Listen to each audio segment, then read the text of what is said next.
NSSനെതിരെ ആരോപണവുമായി സമസ്ത നായർ സമാജം രംഗത്ത്. നായർ സമുദായത്തിന്റെ പുരോഗതിക്ക് വേണ്ടി NSS ഒന്നും ചെയ്യുന്നില്ല എന്ന് സമസ്ത നായർ സമാജം ജനറൽ സെക്രട്ടറി പെരുമുറ്റം രാധാകൃഷ്ണൻ ആരോപിച്ചു.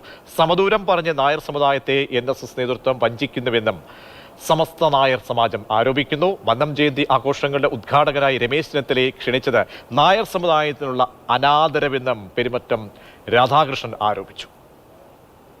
മന്നത്ത് പത്മനാഭൻ കേരളത്തിലെ രാഷ്ട്രീയ രംഗത്ത് ശക്തമായ നിലപാടെടുത്തിട്ടുള്ള ആളായിരുന്നു. നായർ സമുദായത്തിന്റെ പേരിൽ തന്നെ കേരളത്തിലെ ഗവൺമെന്റിനെ ഉണ്ടാക്കാനും ഗവൺമെന്റിനെ ഇറക്കാനും ഒക്കെ ശേഷിയുള്ള ഒരു നേതാവായിരുന്നു ഒരു കാലത്ത് ശ്രീ മന്നത്ത് പത്മനാഭൻ. നിർഭാഗ്യവശാൽ ഇന്നത്തെ നായർ സർവീസ് സൊസൈറ്റിയുടെ നേതൃത്വത്തെ പറ്റി നിങ്ങൾക്കറിയാം. അതിന് നേതൃത്വമുണ്ടോ എന്ന് പോലും നമുക്കിപ്പോൾ പറയാൻ സാധിക്കത്തില്ല. കേരളത്തിൽ യാതൊരു പ്രസക്തിയുമില്ലാത്ത, ഇന്ത്യൻ രാഷ്ട്രീയത്തിൽ ഒരു പ്രസക്തിയുമില്ലാത്ത, കേരളത്തിലോ ഇന്ത്യയിലോ ഭരണകക്ഷി അല്ലാത്ത, പ്രത്യേകിച്ച് ഈ സാധനം അവിടെ വന്നതുകൊണ്ട് ഒരു പ്രയോജനവും ഈ സമൂഹത്തിന് ഉണ്ടാകാനും പോകുന്നില്ല.